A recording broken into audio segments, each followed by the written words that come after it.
Crianças são super curiosas e não é para menos, né? É na infância que descobrimos o mundo. Por isso, a busca por respostas, a experimentação e a descoberta costumam ser grandes prazeres nessa época da vida. Mas espera aí, isso lembra alguma coisa? Pois é, essa é exatamente a rotina de um cientista. Criar hipóteses, testá-las e descobrir as respostas. Por isso, incentivar o contato com a ciência nessa época da vida também é uma forma de ensinar. Nós vamos conhecer agora exemplos de educadores que usam a astronomia para despertar o interesse pela ciência. No ar, Globo Educação.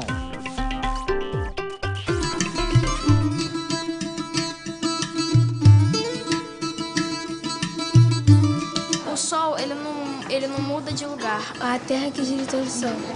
A Lua, conforme ela gira, escurece e tem o dia. As fases da Lua são Lua cheia, Lua nova, Lua minguante, a Lua crescente e cheia e nova.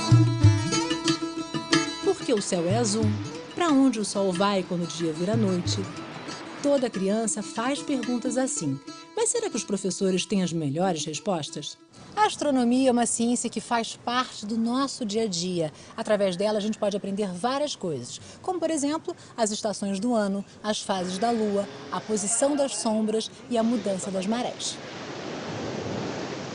A astronomia, por natureza, é motivador para qualquer um. Remete um pouco ao exterior, não é só aquele mundo que ele está acostumado, de sair de casa, ir para a escola. São coisas maiores. Essa bola vermelha que você está vendo é o Sol. Mas como a escola pode usar a astronomia para fazer o aluno gostar de ciência? E como a ciência pode ajudar no aprendizado de outras disciplinas? E ainda, como a escola pode utilizar a astronomia para popularizar o conhecimento científico?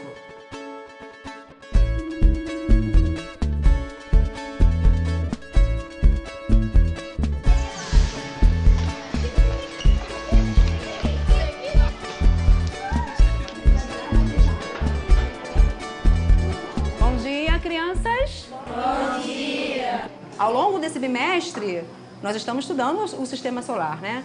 Só que antes de nós iniciarmos, ou melhor, reiniciarmos essa oficina, eu gostaria de relembrar alguns conceitos com vocês, né? O que é satélite? Quais são os planetas do sistema solar? Quem lembra?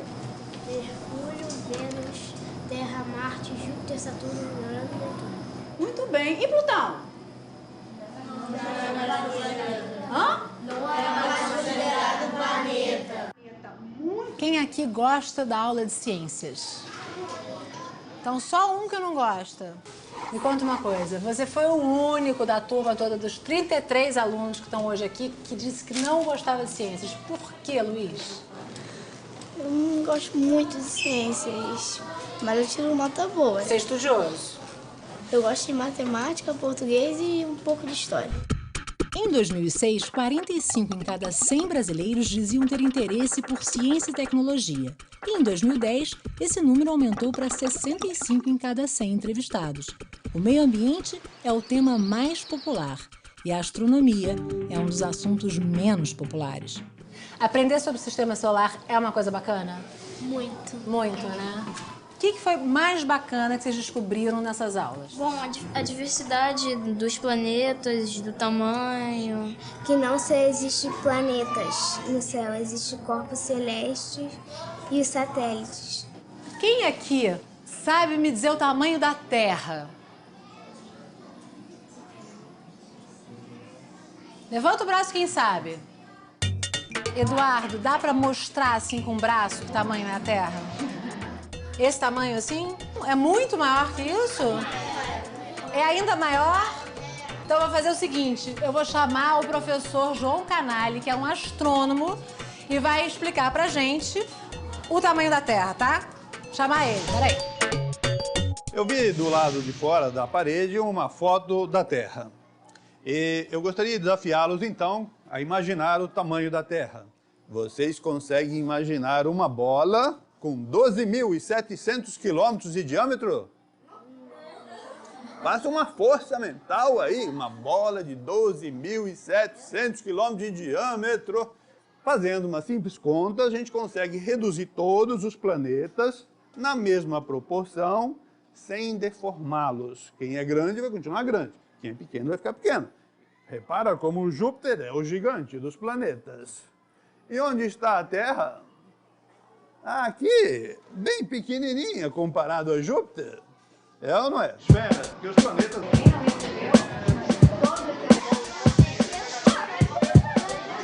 Vocês acham que a astronomia, ciências em geral, ajudam a desenvolver o raciocínio dos alunos? Sim, especialmente o raciocínio espacial, digamos, pois você tem que lidar com objetos que você não pode pegar, então as representações permitem o aluno visualizar, imaginar, né, o Sol, os planetas girando ao redor deste, os satélites girando ao redor dos planetas. Mas qual seria o tamanho do Sol nessa escala? Tá bom? É maior ou menor?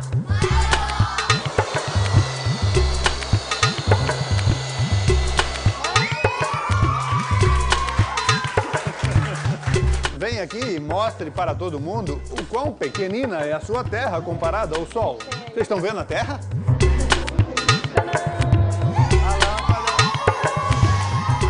Essa atividade lúdica que a gente fez em sala de aula funcionou super bem, né? Eles ficaram bem animados, né? A ciência, em particular, nas mãos, é muito importante para os alunos sentirem gosto por ela, entenderem. E quem entende as coisas tende a gostar. As pesquisas mostram que, ao longo dos anos, os alunos ficam cada vez menos interessados em ciências, em astronomia. Por que isso acontece? Quando chega lá no ensino médio, eles perdem o interesse, que eles têm essa animação que a gente viu aí numa turma de quinto ano. O que ocorre é que no ensino médio, o ensino vai ficando menos qualitativo e mais quantitativo. Você precisa fazer medições, você precisa usar laboratórios, a régua, balança, dinamômetro, em especial na física, na astronomia, ela passa a exigir do aluno, né, maior concentração, maior domínio dos aparatos de medições. Eu arriscaria dizer que, nas ciências exatas, a falta de um domínio mais seguro da matemática acaba levando ele a não entender bem, né, a física ou a química, que demandam, né, um manuseio da matemática. Que outras habilidades vocês acreditam que são desenvolvidas com a astronomia? Por exemplo, história em quadrinhos, na língua portuguesa, né? E ali foi trabalhado questões históricas, né, da astronomia, teoria geocêntrica, teoria heliocêntrica, de uma forma lúdica, né, dentro da língua portuguesa. Várias habilidades, principalmente de leitura de mundo, né, através dessas ferramentas. Isso permite que o aluno compreenda e leia melhor, faça uma leitura mais completa do mundo, né, em que ele está inserido. A ciência e a tecnologia têm uma importância cada vez maior na nossa vida. Ao mesmo tempo, a maioria das pessoas não entende os conceitos científicos mais simples. Aqui no MAST, os alunos do ensino médio aprendem a gostar de física através da astronomia.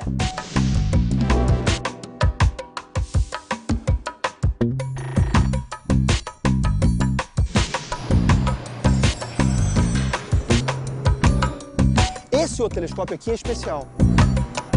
Como é que funciona o efeito estufa aqui? Então, gente, do Sol até a Terra, a gente está percorrendo aqui uma distância de 150 milhões de quilômetros, tá? Tudo isso a gente viajou agora em 10 segundos, beleza? A gente está aqui flutuando na órbita de alguns planetas aqui. Atrás de mim, nós temos aqui o poste. Dentro desse poste está preso, aprisionado ali o nosso Sol. Vocês chutariam aí mais ou menos o tamanho aí dessa escala, a noção de escala aí que a gente reduziu? De 1 para 1 milhão. 1 milhão e muito mais que isso. Está na faixa dos 30 bilhões. Tá? Então imagina tudo que vocês conhecem lá reduzido 30 bilhões de vezes. A distância entre o Sol e o primeiro planeta, que é... Qual é o nome do primeiro planeta? Caraca, todo mundo fenomenal aqui, impressionante. Todo mundo sabe. Então o primeiro, como vocês já falaram, é... O segundo... E lá embaixo... Saturno, e lá, mas lá embaixo mesmo... Tem Urano, depois? Netuno. Você gosta muito de ciência, mas muito mesmo, eu quero ser um cientista. Todo mundo aqui assim, grudadinho no Sol. Se você gosta mais ou menos, simpatiza, Mercúrio. E quem não gosta nada de matemática, de ciência, fica lá em Saturno. Vamos lá.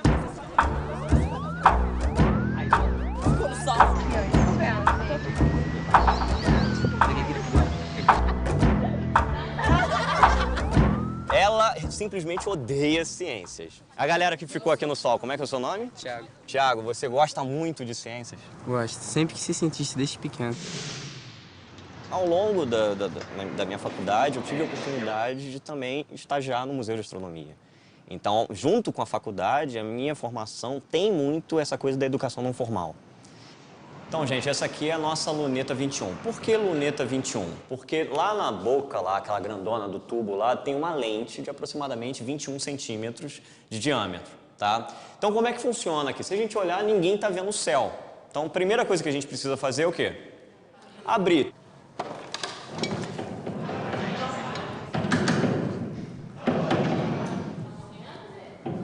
Qual é a maior dificuldade que você tem como professor de física? Bem, uma das maiores dificuldades que eu vejo é a falta de laboratório. Porque quando a gente fala de ciência, a gente precisa trazer um experimento. Isso é ciência. Precisa mostrar, né? Precisa mostrar. Como é que você dribla essa dificuldade? Tem os experimentos que eu levo para a escola, são oficinas, alguns experimentos construídos de material de baixo custo, ou até mesmo que eu compro, coisas que eu compro e levo para a sala de aula. E outras é trazer num espaço como o Museu de Astronomia. Além de todo o acervo de exposição, tem um planetário inflável. Dificilmente a gente consegue trazer os alunos para fazer uma observação noturna. Então o planetário inflável é uma ferramenta que possibilita esse tipo de coisa. A grande importância do planetário é a replicabilidade desse instrumento. A gente pode simplesmente comprar vários outros desses e espalhar pelo Brasil. Ou mesmo ter uma instituição que possa fazer em diversas cidades, como, por exemplo, nós aqui fazemos. Nós fazemos planetário inflável em diversos eventos fora da instituição Museu de Astronomia. Dos 35 planetários brasileiros, 15 ficam na região sudeste, 9 ficam no sul do país, 7 no nordeste, 2 no norte e 2 no centro-oeste. Apenas 4 cidades têm planetários móveis: Macapá, Londrina, Juiz de Fora e Rio de Janeiro. Todo mundo concorda que na prática é mais legal, mais interessante e mais fácil de aprender. Vir para o museu, com certeza, é mais bacana do que ficar em sala de aula. Bem mais. Por quê? Me conta. Porque você interage mais, você passa a ter mais interesse em saber como é a matéria, como aquilo é feito, por que a física é necessária. Mas você escrevendo, lendo, vendo os cálculos, porque tem muitos cálculos, você não se interessa. Ciência, dessa forma, desperta. Incentiva a gente até estudar. Eu fazia o que nem o Douglas. O Douglas, ele falou que ficava no telhado, fazia a mesma coisa. Eu estendia alguma coisa assim pra mim encostar ali, eu ficava horas olhando as estrelas assim. Agora você olhava as estrelas, você tinha algum conhecimento, mas pouco. Depois que você passou a estagiar aqui, você olha pro céu com outros olhos? Como é que é isso? E antigamente eu não sabia que era a história das Três Marias, eu não sabia sobre as luas de Júpiter, as luas de Saturno. Quando eu entrei aqui, eu comecei a estudar. Aos poucos, assim, vou me aperfeiçoando na astronomia. Você já tinha esse interesse, essa curiosidade. O professor, a escola, de alguma forma, te incentivou? As aulas te incentivaram a gostar mais? Sim, e gostar demais, porque a aula dele é uma aula mais prática. Trabalha com a dinâmica, assim. A gente sempre bateu nessa tecla, né? Tem que trazer a prática para o meio da ciência, né? Faz parte. E você já sabe o que você vai fazer de faculdade? Eu pretendo fazer uma faculdade, assim, de astrofísica, astronomia, assim, algo ligado à ciência, assim, porque é meu hobby. Sempre desde pequeno, junto com meu pai, sempre me interessei. Meu tio também gosta, pensou, ficou na dúvida entre engenharia e astronomia, mas acabou indo pro lado da engenharia. Aí minha tia teve a ideia de comprar o telescópio. Aí que ela conheceu o Zílio, começamos a ter um contato maior com ele. Ele foi meu primeiro professor mesmo de física. Eu comecei a me interessar mais, comecei a estudar mais. Desde pequena eu sempre gostei de apreciar a lua, né? Eu sempre gostei muito da lua. Então quando eu estava triste, angustiada, eu procurava a luz da lua. Era um sonho que custou para sair da cabeça, né? Eu não pego a estrela, mas vejo ela bem pertinho. O ser humano sempre procurou entender o que acontece lá em cima. Os antigos gregos acreditavam que o Sol girava em torno da Terra, mas Aristarco de Samos achava que a Terra é que girava em torno do Sol. Só que ninguém deu ouvidos a ele. 14 séculos depois, Nicolau Copérnico foi quem esboçou o sistema heliocêntrico, que também não foi aceito pela comunidade científica. Foram precisos mais 100 anos, com o trabalho de Galileu Galilei, Johannes Kepler e Isaac Newton, para os cientistas aceitarem a ideia de que os planetas, incluindo a Terra, é que giravam em torno do Sol. Curiosidade de olhar o céu é o que não falta. Mas para ver os astros direito, a gente precisa usar o telescópio nos planetários e observatórios. Tá ótimo. E no Rio de Janeiro, quando você não vai até a luneta vai até você. É o Luneta na Laje, um evento que encanta as crianças e incentiva as escolas a visitarem o planetário. Hoje estamos aqui no Complexo do Alemão, onde nós estamos trazendo nosso projeto Luneta na Laje. É um projeto que visa a popularização da ciência e principalmente da astronomia. Então, por exemplo, hoje nós vamos ter aqui no complexo alguns experimentos, nós vamos ter capoeira, nós trouxemos os jogos nossos, além da própria observação. Então você veja que são coisas baratas e que você consegue mobilizar, você consegue mostrar que não é só o quintal deles, que esse quintal é muito maior. Nós passamos a olhar esse planetário como aquele que não tem muros. Afinal, o universo não tem muro, está em franca expansão. Então por que o planetário vai ter que ter muros? Nós dependemos da astronomia basicamente desde que a raça humana surgiu nesse planeta. Na medida que a gente precisou verificar a passagem do tempo, ver quando era a época da colheita, a época da seca, a época da cheia. A astronomia nos permeia, está no nosso dia a dia de fato, literalmente, e é uma ciência que permite conhecimentos simples desse tipo, até outros mais complexos, que cabe a nós tornar esse conhecimento mais simples para que as pessoas possam compreendê-lo.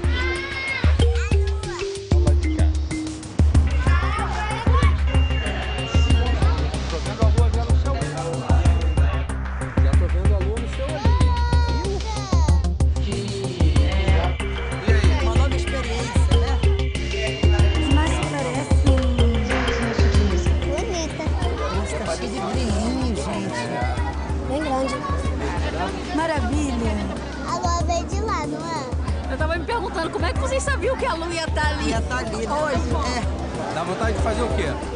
De lá. De lá? Eu nunca vi uma lua desse jeito. A astronomia ajuda a desenvolver o raciocínio lógico e desperta a curiosidade científica. Visitar museus e planetários é sempre uma experiência super enriquecedora. Mas o professor também pode fazer pequenas atividades simples em sala de aula, que despertem nos alunos a curiosidade para entender melhor o mundo. Um programa da Fundação Roberto Marinho, Canal Futura e Rede Globo.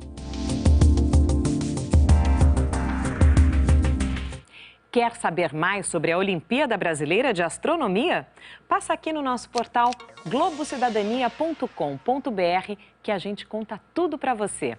E no próximo bloco a gente vai falar sobre a tecnologia dos códigos de barras. Não saia daí! Eu acho que é fundamental a educação para criar uma espécie de consciência, conhecimento, para que o povo conheça o que aconteceu no país, porque conhecendo a história, conhecendo o passado, você vai preparar o presente e o futuro.